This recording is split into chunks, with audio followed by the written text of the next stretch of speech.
Hey guys, it's Sep. I am bringing you an analysis video of one of my Lichess 45 League games. We are currently, at the time of recording, in round 5 of the current season. I've only played 2 games this season due to internet issues preventing me from playing in rounds 2, 3 and 4.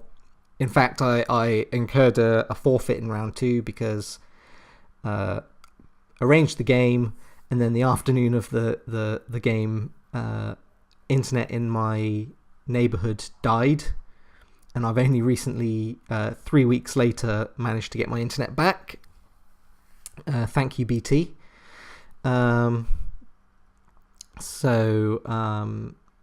This video of the round 1 game is a bit late, but we can't have everything.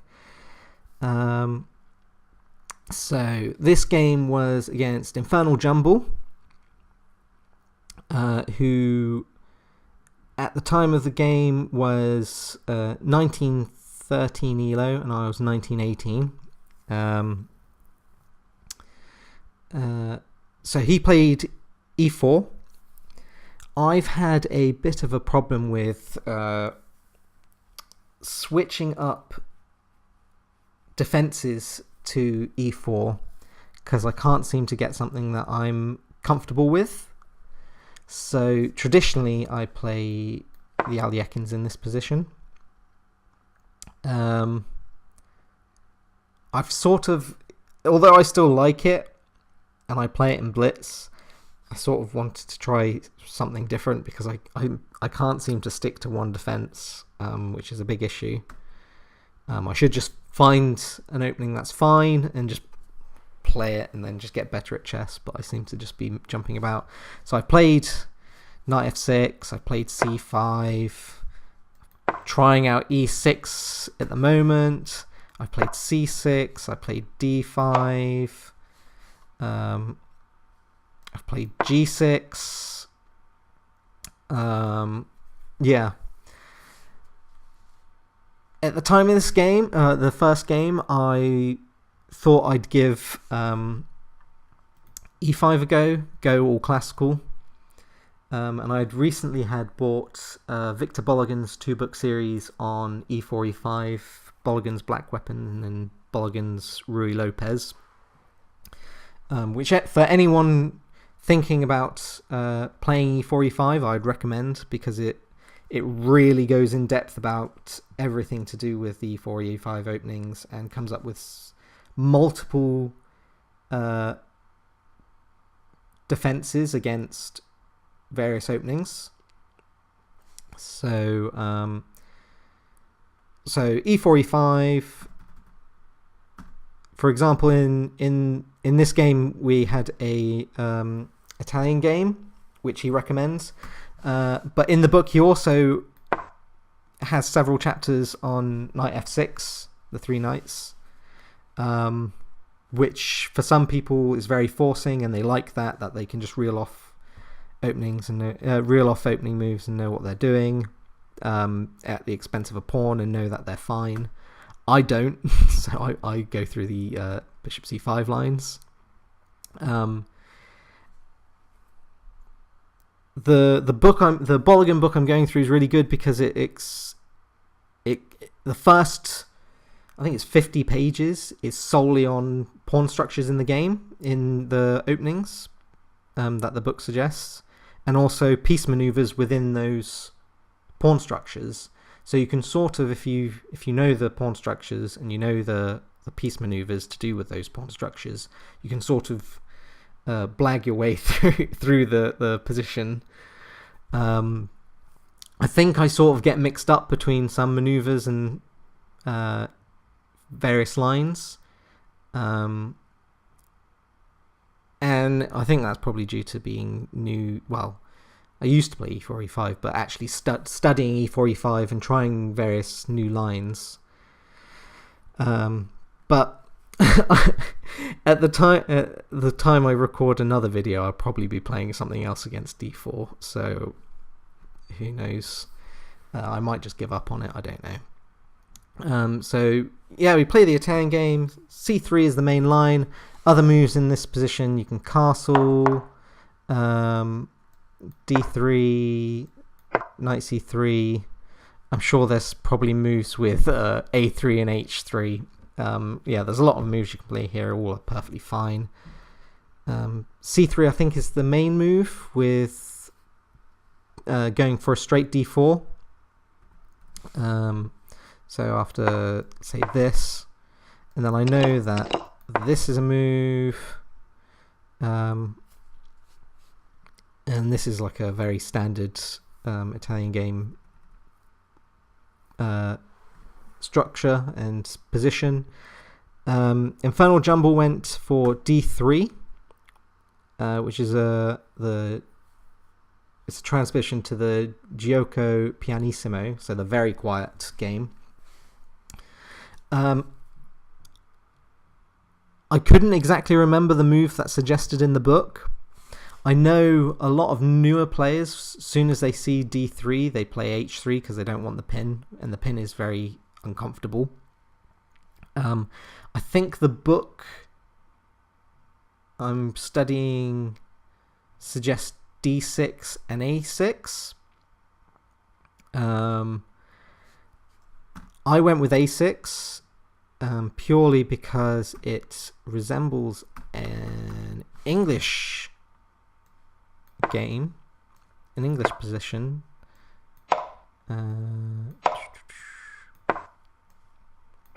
Similar to this. So my piece formation's very similar.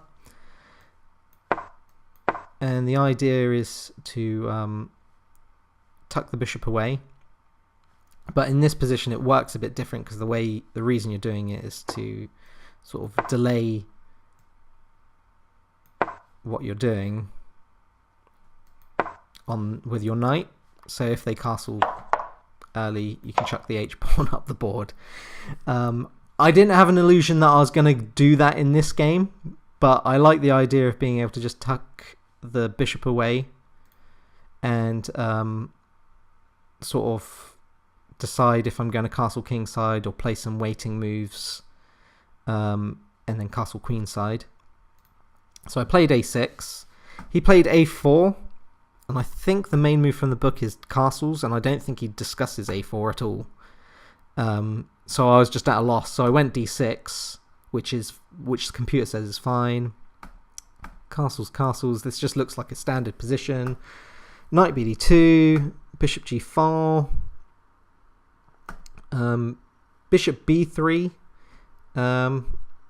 My thinking when he played this was that he wanted to go knight c4, but I didn't really see what that does. Although saying that the computer suggests b5 here, I think, to deter knight c4 and gain some space on the queen side. I didn't really. I thought, oh, if he goes knight c4, trip over my words, I can just go b5. But looking at it now, so I played knight e7. If he really wanted to go knight c4, he could probably play something like a5, and then I'm not really playing b4 anytime soon. But he didn't want to do that. So he's going for the classic maneuver you get in the Ruy Lopez, where your knight comes over to here and threatens to jump into there. Which again, this is a maneuver that's discussed in the book. Moving the knight to e7 is also one of the maneuvers discussed in the book. I can't remember its name. Bologan's given all of these maneuvers names, and I could probably look it up. I can see the book from here. But I think it's called like the McDonald maneuver. And the idea is to jump your knight there, overprotecting, well, not overprotecting, but protecting the e5 pawn again, with the idea of doing that. Which I know the maneuver I know what this sort of pawn structure, so I thought that's fine. This is a fine piece. Moving my pieces to the king side can't be bad, because he's moving them to the king side.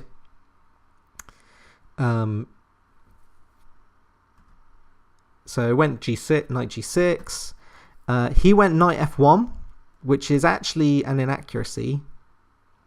The best move in this position was h3, with the idea bishop h5, knight f1. Now knight f1. Those of you asking why not g5 trapping the bishop. After takes, bishop takes again in the pin. The best move in this position is actually d4. But the computer says, despite black being a piece down, this position is actually slightly in favor of black. I think the evaluation was something like 0.75 in favor of black, despite being a pawn down, being a piece down. If he doesn't go d4 and say he goes something stupid like knight f1 now, we have knight h4, double attacking the knight again. If defending the knight now, we have queen g8, takes, and after this we have mate. Although of course this isn't none of this is forced, like not another taking part. Just to show you how precarious White's position on the king side is. So yeah, he should have gone a3. He went knight f1, which to carry out his maneuver. I didn't punish this properly. I went bishop a7 with my idea. I want to take my bishop away and then play c6, b5, which I could probably start doing now if I wanted to, but again, it's not taking advantage of knight f1. So the best move was knight h4, attacking the knight again. So if you've got a pin, throw every piece at your pin. The pinned piece is usually a good idea.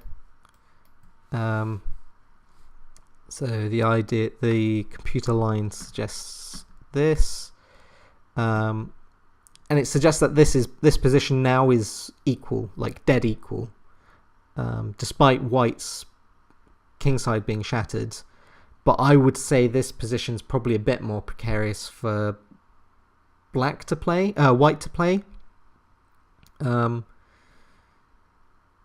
I guess White does have some ideas with either of these pawn pushes, giving him a lot of more dynamics. Something that sounds like that, I'm sure is the correct word. But yeah, I didn't see this move. So knight f1, bishop a7, h3. I spent a while contemplating bishop e6 with the idea of if takes, knight there. This e6 pawn, despite being doubled, is actually pretty good because it controls a lot of squares in the center, and it facilitates the d5 push a lot quicker. The one problem I had was I felt that what was it? There's something. No. I think I just felt like that was weak because it can be like attacked with need to stop moving my knight to illegal places. Knight moves like that, it's just uncomfortable putting pressure on it and then opening the position up.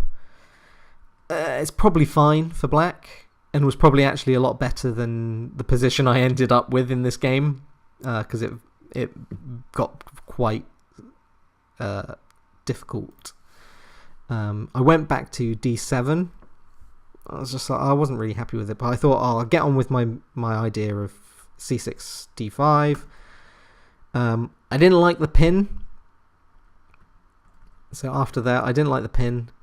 But actually, this playing h6 later, we'll see, becomes a good attacking theme for white.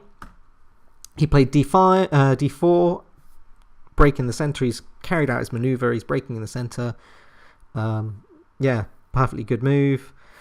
I felt like my next move was lashing out, but the computer says it's best move.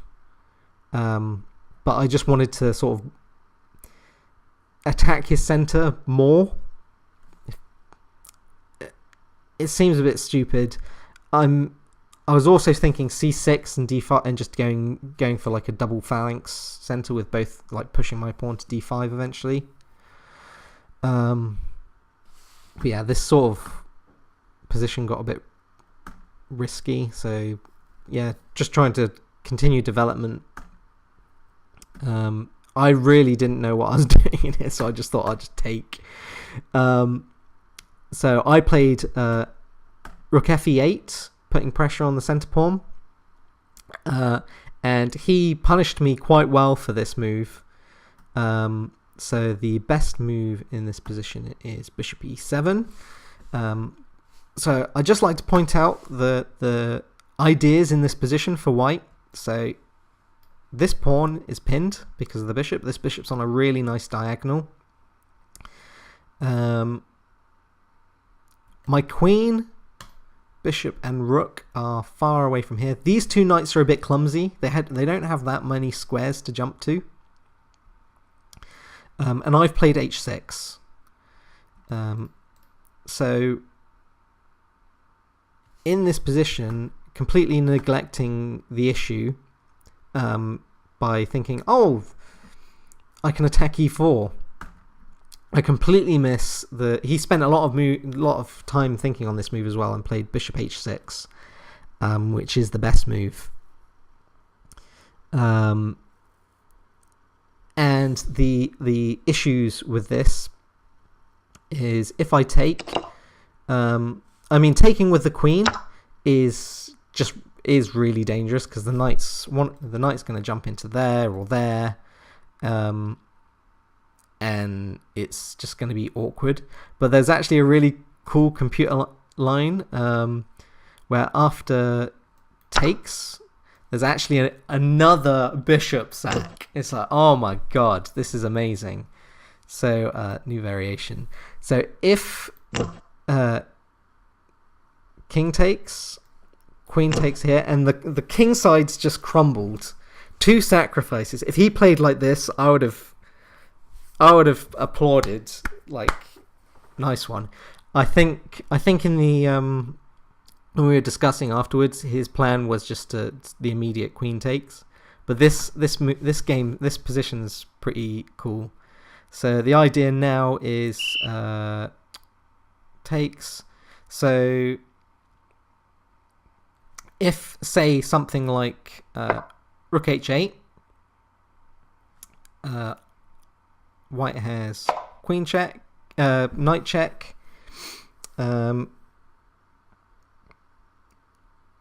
If queen g8,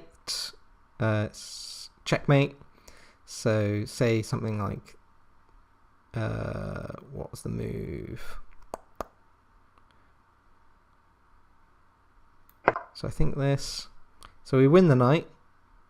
We're threatening mate again. Nearly mate again. Or was it that, or was it the knight check?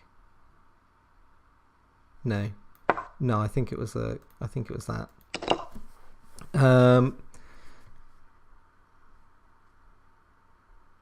So yeah, after something like there, then we again have this. I can't remember what was suggested.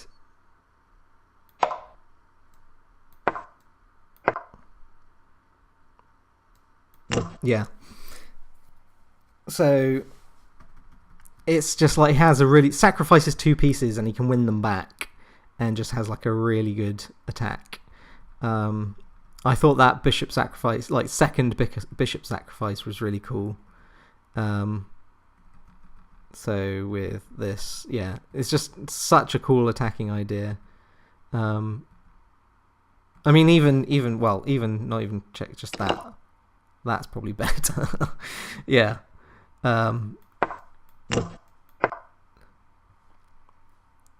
Yeah, it's just destroying. Like the position's just like I would probably just give up here. I would just give up, cry, and just close my Lichess account, and then I'd probably open up another one about a week later because I'm addicted to chess. So when he took that pawn, I just thought. I mean, I just saw the immediate queen check and just saw that was losing. So I was just like, right, I'm not taking that bishop back. You can have that pawn. I didn't like the bishop pin, so I thought c4. This again, the computer says it's good, but it comes up into difficulties with he comes up with really dynamic ways to defend against my counterattacks. So rook over, pinning the pawn to the queen, threatening to win the pawn. So I've got to defend. He brings the bishop back. I defend the bishop. I attack the bishop, trying to just do something in the position. Again, he doesn't have to move the bishop because it's still pinned. He instead moved bishop back, bishop c2, which the computer says is not a good move. It gives me back, so the evaluation drops from 1.4 to 0.8, so it's still in his favor, but he's lost some of his advantage. And I think the main reason is because he's just given me the bishop pair, and I propose a queen trade because it's still tricky. He can still probably checkmate me, or he's got a good attack. So I was just like, oh, just get the queens off, and then I'll deal with I'll have the two bishops, and hopefully I'll be able to do something with that, try and open the position and make use of having the two bishops against the two knights. He accepts the queen trade, which probably is okay. The issue with it, or accepting it in this position, is now my rooks are centralized. I have the two bishops. I've got pressure against this pawn. My queen side's quite advanced, so I can try and make it push to try and get past pawn. Yeah, it's. I think I have a lot of counterplay in this position after the queen trade because my pieces just are in decent positions where he has to sort of regroup. So he takes, rook over, getting active with his rooks. Bishop there. So obviously something like bishop b8 gets a bit uncomfortable. I mean, thinking now. Well, I can't think now. My mind's fucking mush right now. But I just thought I want to keep pressure. No, I don't want to play that. I want to keep pressure on this pawn. So I played here. I went knight e2, so he's trying to regroup his pieces. I did this purely to provoke d5, because it makes my dark square bishop stronger, and I'm the only one with the dark square bishop, so having that being my good bishop would be advantage to me. Also with d5, now his central pawns are they're not fluid anymore. They don't have as much dynamic possibility. They're very static. So after bishop back, rook here, rook defends. He moves his knight in. So yeah, he does have a good outpost square there. but then I can also just block his pieces. I do give up the bishop pair here, but I'm probably okay giving up this bishop, being down a pawn, because then the position would be opposite coloured bishops, and my idea would just be to trade the rooks, or try and trade the rooks. But I saw after here, if he does go into here, I can, well, what happened in the game, take, and rook here, wins my pawn back with opposite coloured bishops. So if I attack, I have the advantage on the attack. If I trade the bishops, then it can peter out to a draw. At this point in the game, I would have been happy with a draw. So I was just like, okay, so he attacks the pawn, defends it.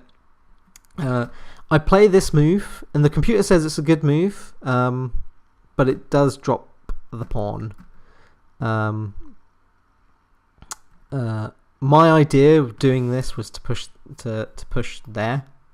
So I'm sort of blundering into good moves, or okay moves.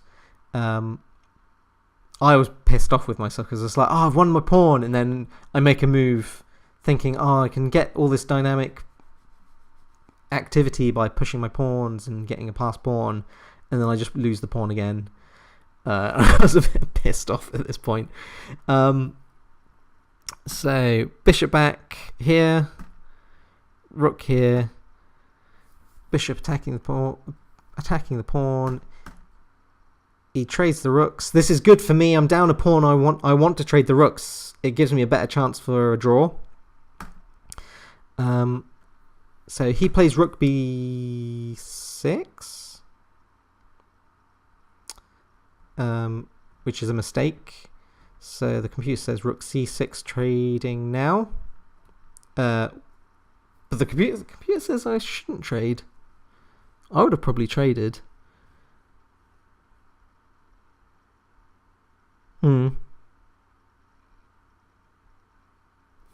What's the idea? So take. Oh, he wins the pawn back if I don't. Yeah, this is just now trading, and then it's just, yeah. Okay. So rook b6. So he's attacking the pawn, pushes it forward. Then he proposes trading. And actually this is a mistake. And I'm going to so in this position, I'm going to give you a little puzzle. What is the winning combination here for black? So I'll give you a couple of minutes on this one, a couple of moments.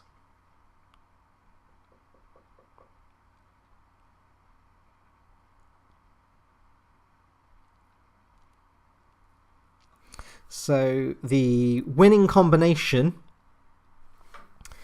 is rook takes, bishop takes, and then now the idea of c3, with the idea of either taking or pushing, either's fine, just to queen. If he takes, I push, and the bishop can't get back in time to defend queening because this pawn's in the way, which I think everyone in the chat room watching the game was shouting out. I played bishop b3 because I thought, oh, my pawn, two passed pawns, how can I not queen this? But I completely missed bishop d5 winning the pawn back, and this is just a draw. So bishop here takes, pawn up. So yeah, I think I played after this, I played this and offered a draw. He said he didn't want to take the draw and he wanted to play on, which I guess is fair enough, but in this position he's kind of down a bishop because his bishop is stuck on this well, it's stuck now. It's stuck being on this diagonal here, defending the queening square. And my idea is to just trade off as many pawns as I can in an evenly, and then either blockade his 2 pawns or get into a position where I can sacrifice my bishop for his 2 pawns, and then it's just a draw. So the game continued. King e2, king g7, king f3, king g6. This is all drawing. So he's slowly trying. I wish I could say English wasn't my first language, but I'm just bad at it. Bishop d2. So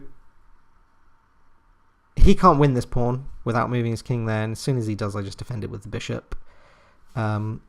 Meanwhile, his bishop has to stay defending this queening square, otherwise I queen with advantage. So he puts his bishop on that square. I can just provoke some moves, trade off the pieces evenly. I'm just being annoying with my bishop, but there's not really much he can do. So I'm just keeping the bishop on the furthest back pawn, on his backwards pawn, so his king has to stay around it. As soon as he moves it forward, I move it onto the other diagonal. So in this position, if he plays there, I just need to do that. That just wins, or whether not wins, but draws. I'll probably lose this pawn, or I can just happily keep my king on h8 and g7, let him take that pawn, and it's a draw. So I just keep moving my bishop around. He can't do anything. He tries to attack the bishop to get it off the diagonal, but his king's not that wide, unfortunately. I can provoke the pawn to move, which he does. And then I bring the bishop here, king there, bishop there, and literally he can't do anything else in the position now. Anything else, I just move my bishop back and forth. If he moves the pawn, it's I'm winning.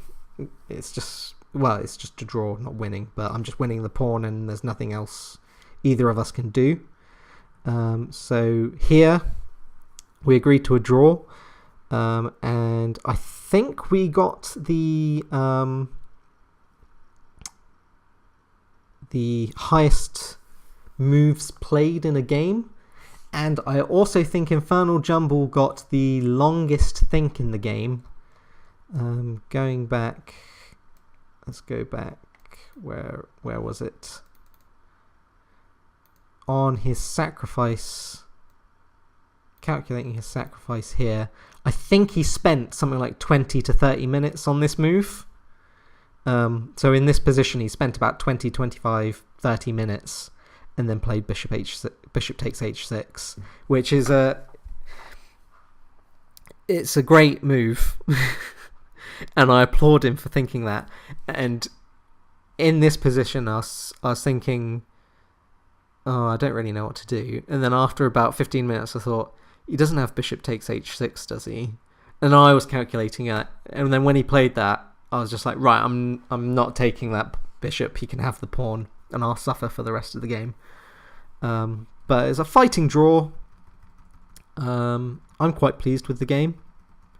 I think I could have done better in the opening, but I'm not hugely familiar with these positions at the moment.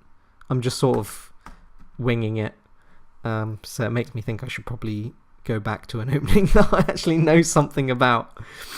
So yeah, that was the first round. Ended in a draw, which was probably a fair result considering our ratings were fairly similar. Any comments will be greatly appreciated. Like, comment, subscribe, blah blah blah. And I'll hopefully be back with another analysis game of Lichess 4545. So thanks for watching, and I'll see you next time.